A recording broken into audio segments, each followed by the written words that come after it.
అందరి కెరియర్లోనూ అద్భుతాలు జరుగుతున్నాయి. ఒక్క నా కెరియర్లో తప్ప అనుకుంటున్నారు రాశి ఖన్నా. పాపం ఎన్ని సినిమాలు చేసినా ఈ భామకు లక్ మాత్రం కలిసి రావట్లేదు. ఇమేజ్ తెచ్చిన టాలీవుడ్, నమ్ముకున్న బాలీవుడ్ రెండూ రాశి కెరియర్కు హెల్ప్ అవ్వట్లేదు. చివరి ప్రయత్నంగా గ్లామర్ అస్త్రాన్ని ఉపయోగిస్తూ బికినీ షూట్ చేశారు ఈ ముద్దుగుమ్మ. కొంతమంది హీరోయిన్లకి అందమున్నా అదృష్టముండదు. అందులో అందరికంటే ముందొచ్చే హీరోయిన్ రాశి ఖన్నా. ఇండస్ట్రీకొచ్చి 10 ఏళ్లైనా 25 సినిమాలకు పైగానే నటించిన క్రేజీ హీరోలతో జోడీ కట్టినా పాపం ఈ పాప లక్ మాత్రం మారలేదు. ఈమెతో పాటు వచ్చిన చాలామంది టాప్ రేంజ్కు వెళ్లినా రాశి మాత్రం మీడియం రేంజ్లోనే ఆగిపోయారు. ఏదో తమిళ, హిందీ సినిమాలతో లాక్కొస్తున్నారు కానీ తెలుగులో అయితే రాశి ఖన్నా కెరియర్ ఎప్పుడో చరమాంకానికి చేరుకున్నట్లే కనిపిస్తోంది. అప్పుడెప్పుడో కరోనా కంటే ముందొచ్చిన ప్రతిరోజు పండుగతో చివరి హిట్ కొట్టారు రాశి.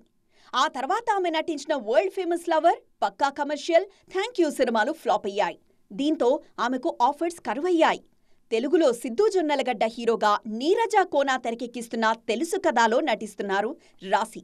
ప్రస్తుతం ఈమె నటిస్తున్న సినిమా ఇదొక్కటే. దాంతో ఆప్షన్ లేక సోషల్ మీడియాలో బికినీ షో చేస్తున్నారు ఈ భామ. తాజాగా ఈమె హాట్ ఫోటోషూట్ ట్రెండ్ అవుతోంది. ఆఫర్స్ రావాలంటే ఈ మాత్రం గ్లామర్ షో చేయక తప్పదని ఫిక్స్ అయిపోయారు రాశి. మరి ఇదైనా ఆమెకి కలిసొస్తుందా లేదా చూడాలి.